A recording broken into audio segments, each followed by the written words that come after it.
There are many lines from the Harry Potter books that didn't make it into the movie, but in this video, I want to talk about 16 lines that were only in the movies. This is not a comprehensive list. I didn't do a total rewatch. These are just some lines that stick out in my head when I remember the movies. There are some lines that I like, plenty I don't like, and some that I think are in the middle. But for the sake of the video, I'm going to put them in order of my least favorite to my most favorite. Number 16. Lucius tries to kill Harry in the Chamber of Secrets. This scene cracks me up every time I see it. It's so out of pocket that I kind of love it. I love how the directors thought it would be okay if Malfoy, after losing his house elf, decides to murder a child at school, like 20 feet outside Dumbledore's office. What was your plan here, Lucius? Number 15. Shoelace. Shoelace. The movies did a lot of great things, but the romance between Harry and Ginny was not one of them. Which leads me to number 14. Number 14. Open up, you. Open up, you. Don't you trust me? Another incredibly uncomfortable exchange courtesy of Warner Brothers. Thank you again for this stirring love story. The next three quotes are what I'm calling the meta quotes. And by meta, I mean quotes from the movies that are somewhat self-referential, as in they draw attention to the story as a work of fiction. They're not necessarily bad, but to me they kind of pull me out of the story. Number 13. Why is it always you three? Why is it when something happens, it is always you three? Believe me, Professor, I've been asking myself the same question for 6 years. These kind of quotes are a nod to the time we've spent with these characters over the course of the books and the movies. But to me, they remind me that I'm watching a movie. Number 12. Neville on the chandelier. Why is it always me? Same problem here, but this one I don't mind because it's short and quick and you feel for Neville. Number 11. Mr. Potter saves the day.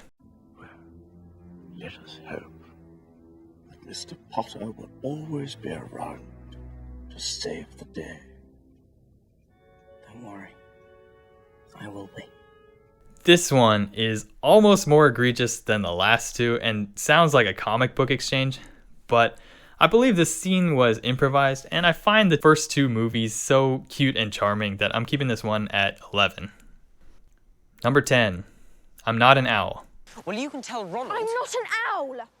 Well, Hermione, if you didn't want Harry to respond like that, you shouldn't have led with this game of telephone bit. Harry was just responding in kind.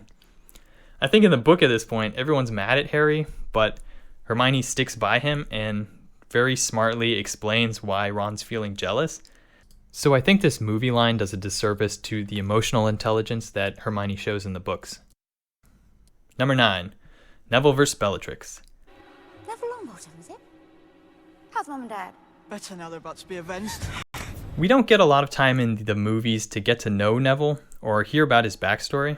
So in that sense, this line is a nice moment for Neville, but I think this quote somewhat mischaracterizes him. While he's brave, he's not known for snappy retorts or comebacks. At this point in the book, he more often lets his emotions get the better of him, which leads him into trouble. In the books, Neville only speaks to Bellatrix in the room with the veil. He's speaking through a bloody nose, but he's totally focused on Harry not giving up the prophecy. And I think that paints him in a more heroic light than a vengeful light. Okay, these next three quotes I'm calling Steve Kloves schmaltz for excessive sentimentality. These lines that the screenwriter Steve Kloves added, in my opinion, really lack the subtlety and deftness of J.K. Rowling's writing. Number 8. Turn on the light. Happiness can be found even in the darkest of times, if one only remembers to turn on the light. Alright, hot take incoming. I know this quote means a lot to many people, but this quote is not nearly as sophisticated or profound as the lines Dumbledore says in the books. I think Dumbledore is actually more direct with his wisdom and less prone to clunky metaphors. For example, he says, "It does not do well to dwell on dreams and forget to live." Or, "Do not pity the dead, Harry, pity the living, and above all, those who live without love." To me, this movie quote comes across as a little trite and sappy, but that's me. If you find a meaning in it, more power to you. Number 7. You're the weak one. You're the weak one, and you'll never know love or friendship. And I feel sorry for you. In terms of my list here, this is where things start to get interesting. This is another quote that's quite on the nose and doesn't have a lot of subtlety. However, I find this scene really fascinating as a decision on the part of the filmmakers. The ending of the Order of the Phoenix book is very different in tone from the movie. In the book, the battle at the Ministry of Magic is a tragedy. Harry has fallen into a trap. He's grief-stricken from the loss of Sirius, and he's just been possessed by Voldemort. It's only in the following chapter in Dumbledore's office, where Harry rages and trashes the office, that Dumbledore reveals the secrets of the prophecy and his own mistakes, and explains to Harry that love protects him from prolonged possession by Voldemort. In the movie, they move this revelation to the battle in the Ministry of Magic. It's Harry who remembers his friends and says this quote, thereby expunging Voldemort from his body. Not only is this scene brilliantly acted by Daniel Radcliffe, but this change also gives Harry a lot more agency in the climax of the story. That is really cool. But it does change the tone of the ending from very sad and angry to triumphant. And I'm not sure where I stand on that. The darker book ending really emphasizes Harry's loss of Sirius and adds weight to the increasing darkness in the 7-book series. But the triumphant movie ending, especially with the music, makes you feel good and adds to the rewatchability of the movies. This one's a toss-up for me. Number 6, something worth fighting for. But even though we've got a fight ahead of us, we've got one thing that Voldemort doesn't have. Yeah? Something worth fighting for. Cloves coming in here with another on-the-nose line, but I think this one works as a closing message.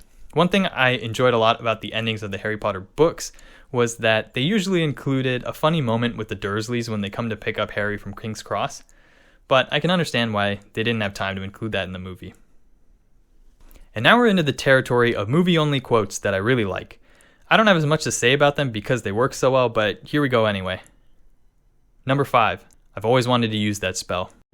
I've always wanted to use that spell.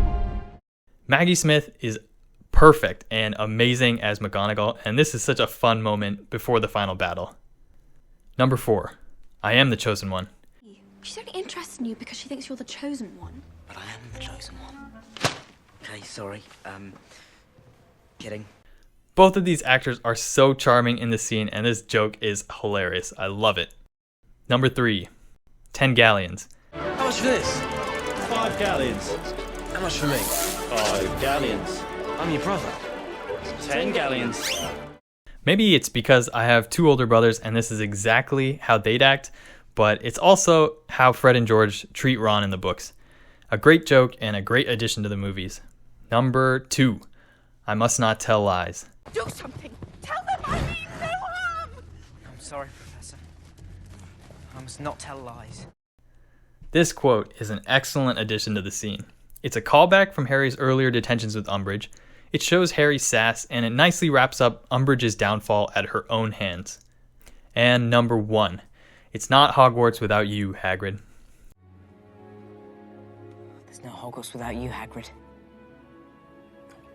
Last but not least, the ending of the Chamber of Secrets. There's plenty of people who find this line super cheesy, and I totally agree with you, but I still love it. Hagrid is the first person to show Harry the world of magic and looks out for this young orphan boy with so much warmth and compassion over the 7 books. The castle can be full of mystery and danger, but it really wouldn't feel like Hogwarts without Hagrid. And that's it. 16 lines from the Harry Potter movies that weren't in the books. I'm sure there are hundreds more, but these are the ones that I remember. Let me know if there are other quotes from the movies or books that stick out to you. And thanks for watching.